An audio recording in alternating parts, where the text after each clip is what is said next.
जीवन विज्ञान युट्युब च्यानलमा ऋषि जोशी सोध्नुहुन्छ, उज्यालोको स्रोत विद्युत हो, सूर्य हो, आगो हो भने अँध्यारोको स्रोत के हो? सुन्दर प्रश्न छ। अँध्यारो मात्रै सत्य हो। प्रकाश त आउँछ अनि जान्छ।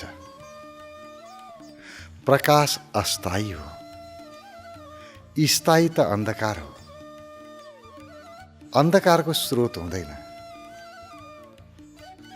किनभने अन्धकार कहीँबाट ल्याउन मिल्दैन। उज्यालो ल्याउन मिल्छ, एक ठाउँबाट अर्को ठाउँमा लैजान मिल्छ। हामी बत्ती लिएर हिँड्छौँ, प्रकाश बोकेर हिँड्छौँ। आगो एक ठाउँबाट अर्को ठाउँमा लैजान मिल्छ।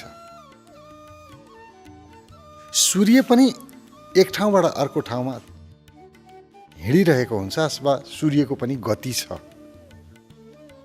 प्रकाशको गति छ। अन्धकारको कुनै गति छैन। अन्धकार त छ,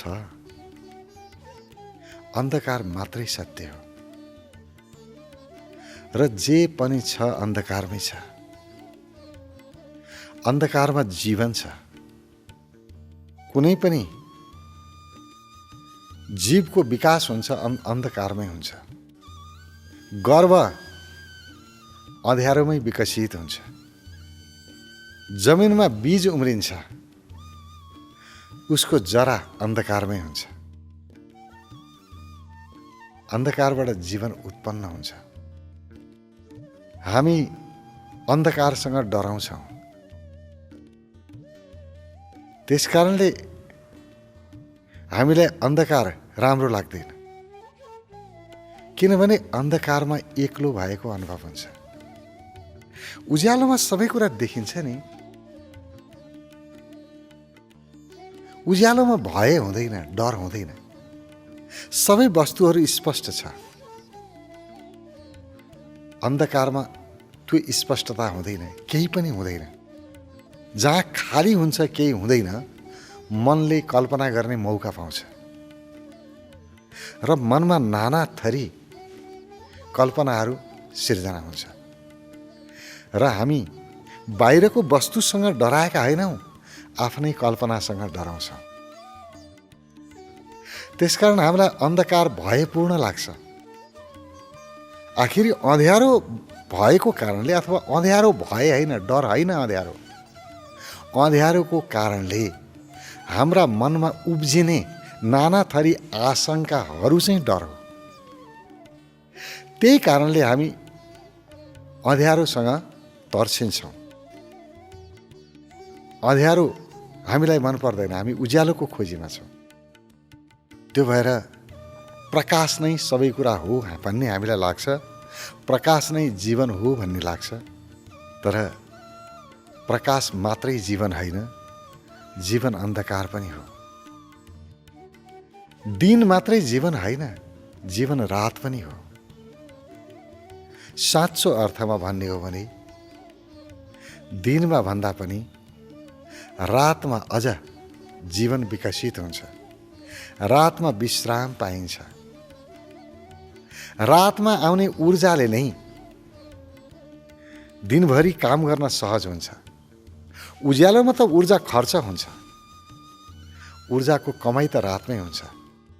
त्यही भएर हामी निन्द्राबाट उठेपछि ताजा महसुस गर्छौँ, फुर्तिलो अनुभव गर्छौँ। अन्धकार त जीवनको स्रोत हो, र त्यो सत्य हो। सत्यको अर्थ फेरि त्यही हो भने होइन। सत्यको अर्थ यो हो कि जो अविनाशी छ त्यो सत्य, जो कहिल्यै कहिल्यै नष्ट हुँदैन त्यो सत्य। प्रकाश त आज छ, भोलि छैन। कसरी सत्य हुन्छ? विज्ञानले भन्छ सूर्यको पनि आयु छ। कुनै दिन सूर्य पनि समाप्त हुन्छ। सूर्य पनि सत्य होइन, तर अँध्यारो सत्य हो। किनभने सूर्य नभए पनि अँध्यारो त छ। सूर्य हुँदैमा अँध्यारो सकियो भन्ने होइन। अँध्यारो त छ। जहाँ सूर्य गायब हुन्छ अँध्यारो त आफै छ। अँध्यारोलाई यताबाट उठाउन मिल्दैन, उता लैजान मिल्दैन। अँध्यारो त आकाश जस्तो हो। जसरी आकाश सत्य हो, आकाश अविनाशी हो, कहिल्यै नष्ट हुँदैन। आकाश कहाँसम्म छ सीमा छैन, त्यसै गरी अन्धकार कहाँसम्म छ कुनै सीमा छैन। बत्तीको सीमा छ, बत्ती कहाँसम्म उज्यालो जाने उसको सीमा छ। सूर्यको पनि सीमा छ नि। सूर्यको प्रकाश कहाँसम्म पुग्ने हो, त्यो सीमाभन्दा उता सूर्यको प्रकाश पुग्न सक्दैन। अन्धकारको कुनै सीमा छैन। त्यसकारण अन्धकारको स्रोत छैन। अन्धकारको कुनै बुवा आमा छैनन्। अन्धकार कसैले बनाउन सक्दैन। अन्धकार कसैले बनाएर बन्ने चिज होइन। अन्धकार त मात्रै प्रकाशको अनुपस्थिति हो। जहाँ प्रकाश छैन त्यहाँ स्वतः अन्धकार। त्यसैले अन्धकारसँग भाग्ने होइन। अन्धकारभित्र जो प्रवेश गर्यो उसैले सबै कुरा पायो। ज्ञानीहरू जे पनि खोजी गर्छन् अँध्यारोमै खोजी गर्छन्। उज्यालोमा त किन खोज्नु पर्यो नि, देखेकै छ नि, थाहा छँदैछ नि। रहस्य सबै अन्धकारमा छ। र जीवन भनेकै खोज हो। मनुष्य जीवन खोजीको लागि हो। नयाँ रहस्य जान्नको लागि हो। नयाँ रहस्यको अनुभूति गर्नको लागि हो मनुष्य जीवन। र जहाँ पनि रहस्य छ अँध्यारोमै छ। उज्यालोमा त सब देखिन्छ, के को रहस्य? अन्धकारमा खोजी गर्नुपर्छ। त्यसकारण ध्यानको सुरुवात नै आँखा बन्द गरेर हुन्छ। आँखा बन्द गर। आँखा बन्द गर्दा अँध्यारै देखिन्छ। अँध्यारोलाई हेर। अँध्यारोमा बस्ने अभ्यास गर। तर आँखा बन्द गर्दैमा अँध्यारो देखिन्छ यो पनि भ्रम हो। आँखा बन्द गर्दैमा त्यो अँध्यारो देखिँदैन, त्यहाँ पनि प्रकाश हुन्छ। सामान्यतया सबैले अनुभव गर्छन् आँखा बन्द गरेपछि अँध्यारो त हुन्छ, तर त्यो अँध्यारोमा साना साना प्रकाशका कणहरू अनुभव हुन्छ। जसरी एउटा टेलिभिजन स्क्रिन, त्यसलाई खोल्यो तर केबल जोडेको छैन अथवा त्यसमा कुनै चित्र आउँदैन। स्क्रिन मात्रै खोल्यो भने झर झर झर झर झर साना साना प्रकाशका कणहरू कालोमा देखिन्छ। हो त्यसै गरी सुरुमा आँखा बन्द गरेर हेर्दा त्यस्तै कालो देखिन्छ। अनि त्यो कालोमा साना साना प्रकाशका कणहरू देखिन्छ। बिस्तारै व्यक्ति गहिरिँदै गयो, त्यही कालोमा अभ्यस्त हुँदै गयो, त्यो हेर्दै गयो। बिस्तारै बिस्तारै गहिरो अन्धकारमा व्यक्ति पुग्छ। सुरुमा त त्यो प्रकाशका कणहरू एक अर्कामा मिल्दै जान्छन्। त्यो प्रकाशका कणहरू मिल्दा मिल्दै त्यहाँ बादल चलेको जस्तो, प्रकाश हल्लिएको जस्तो अनुभव हुन्छ। त्यही प्रकाशको आधारमा केही चित्रहरू पनि बन्छन्। कहिले भगवानको दर्शन हुन सक्छ, गुरुहरूको दर्शन हुन सक्छ, त्यहाँ त्यो अनुभव पनि आउला। तर त्यसलाई पनि छिचोल्दै मान्छे अगाडि गयो भने यस्तो अँध्यारोमा प्रवेश गर्छ जहाँ प्रकाशको कुनै कण पनि छैन। घोर अन्धकार र सारा रहस्य त्यही अँध्यारोमा छ। र त्यही अँध्यारोलाई जान्ने व्यक्तिहरू कृष्ण भन्छन्, किनभने त्यसैमा छ आकर्षण। त्यो अँध्यारोमा छ, अन्धकारमा छ आनन्द। त्यहाँ त्यो आनन्दमा प्रवेश गर्नुभन्दा पहिला भय आउँछ, डर आउँछ, डर लाग्छ। किनभने यति अँध्यारो छ, अँध्यारोको अर्थ कोही पनि छैन, म एक्लै छु। त्यो एक्लै हुँदाखेरि म कहाँ आएँ, अब प्रकाश छैन, जाने ठाउँ पनि कहीँ पनि छैन, कता गइरहेको छु त्यो पनि थाहा छैन। फेरि चुम्बकले जस्तो खिचेको छ, आफू खिचिरहेको छ, त्यो बेलामा व्यक्ति डराउँछ। तर त्यो डरभन्दा उता, डरको पारी अथाह आनन्द छ, असीमित आनन्द छ। पार पाइ नसक्नु आनन्द, यसलाई अपार भनिन्छ।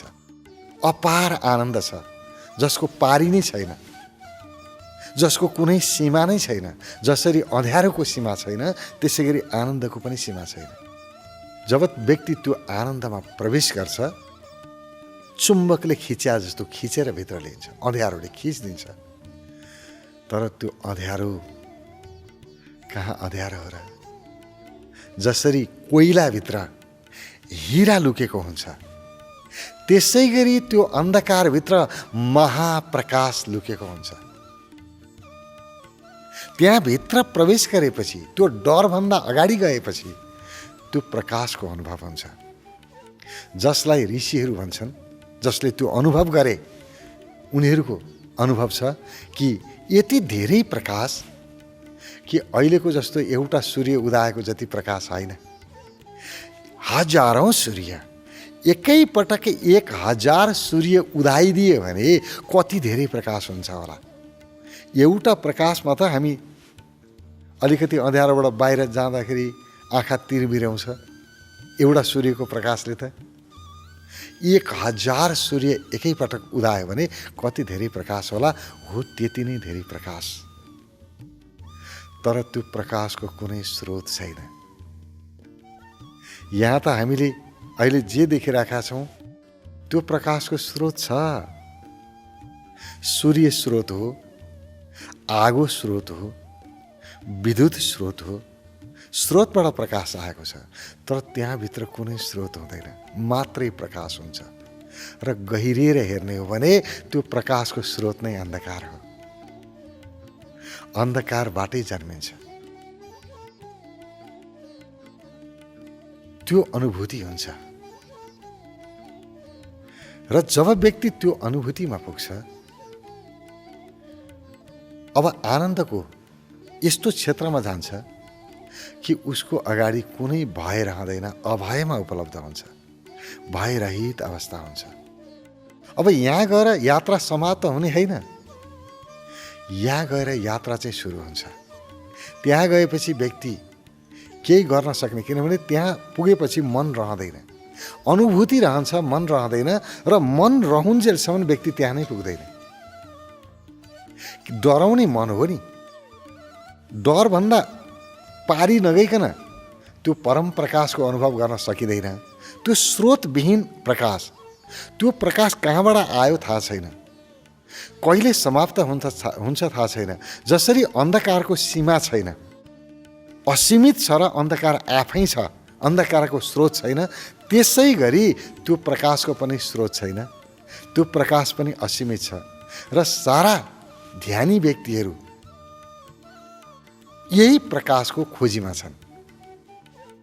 त्यो अकारण प्रकाश जसको कुनै कारण छैन,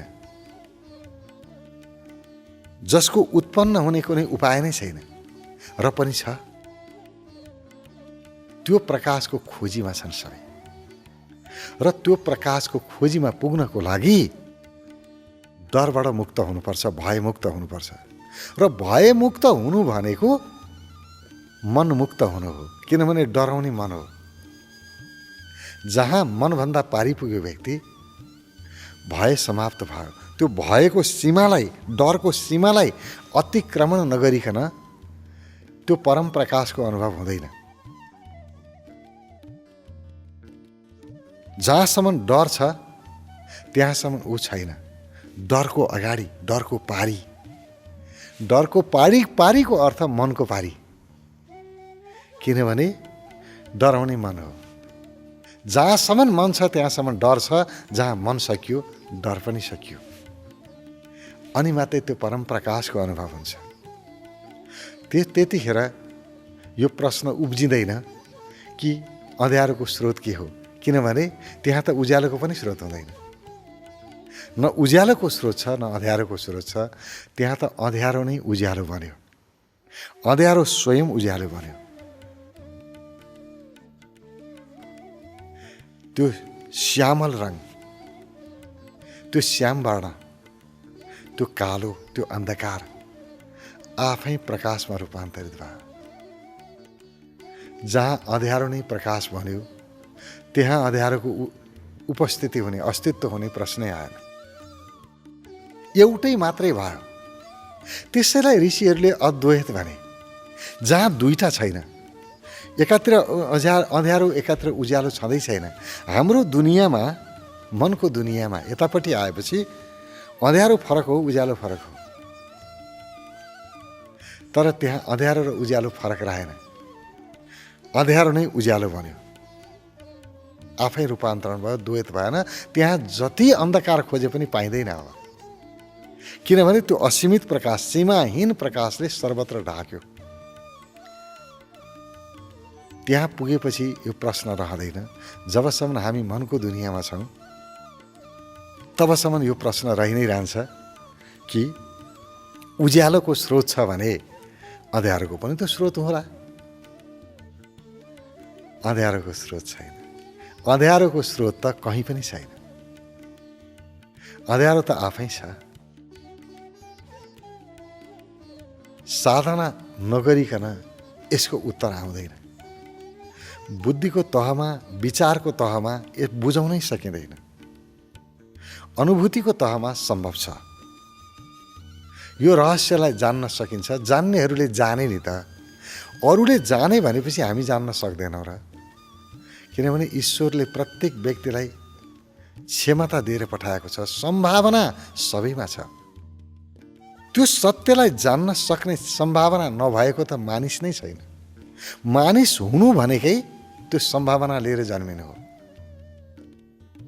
मानिस मात्रै त्यो सत्यलाई जान्न योग्य छ। तर अभ्यास त गर्नु पर्यो नि, प्रयास गर्नु पर्यो। प्रयास गरेर कसैलाई भयो भने मलाई चाहिँ नहुने कुरा आउँछ र। प्रयास गरेपछि के हुँदैन। त्यसकारण यो प्रयास गर्नुलाई साधना भनिन्छ, अभ्यास भनिन्छ। बिना अभ्यास, बिना साधना केही जानिँदैन। र बुद्धिको तहमा मात्रै जान्न खोज्नु, यो त मनको लड्डु घिउसँग खाएर पेट भरिन्छ भने जस्तै हो। मनको लड्डु हो नि, कल्पनाको लड्डु, चाहे घिउसँग खाऊ चाहे अरू केहीसँग खाऊ, के अर्थ पो र? मनमा नै खाने हो, साँच्चैको होइन क्यारे? साँच्चैको लड्डु खाएपछि मात्रै पेट भरिन्छ। अनुभूति साँच्चैको लड्डु हो। विचार यो त साँच्चैको होइन। एउटा बुझाइ हुन्छ, अर्को भोगाइ हुन्छ। भोगाइ चाहिँ साँच्चैको हो। भोगाइ आफ्नो अनुभूति हो। यो भोगाइ नै ज्ञान हो। बुझाइ त आज एउटा कुरा बुझ्यो, भोलि गएर फेरि अर्कोले त्यो होइन भनिदियो भने ए होइन रहेछ है, मान्छे फेरि फर्किन्छ। बुझाइमा विश्वास बन्दैन, त्यो विश्वास प्रगाढ हुँदैन। भोगाइमा मात्रै प्रगाढ हुन्छ। जे पनि जान्नु छ भोगेर हेरौँ, अनुभव गरेर हेरौँ, अनुभूति गरेर हेरौँ। यो अनुभूति अनुभवको लागि ज्ञान चाहिन्छ, चेतना चाहिन्छ, सजगता चाहिन्छ, होस चाहिन्छ। र होसको अभ्यास गर्नुपर्छ, ध्यानको अभ्यास गर्नुपर्छ। ध्यानको अभ्यास नगरिकन प्रश्नको उत्तर आउँदैन। अहिले सोध्नुहुन्छ ऋषि जोशीजी, उज्यालोको स्रोत छ तर अन्धकारको स्रोत छ कि छैन? अथवा अन्धकारको स्रोत के हो भनेर सोध्नुहुन्छ।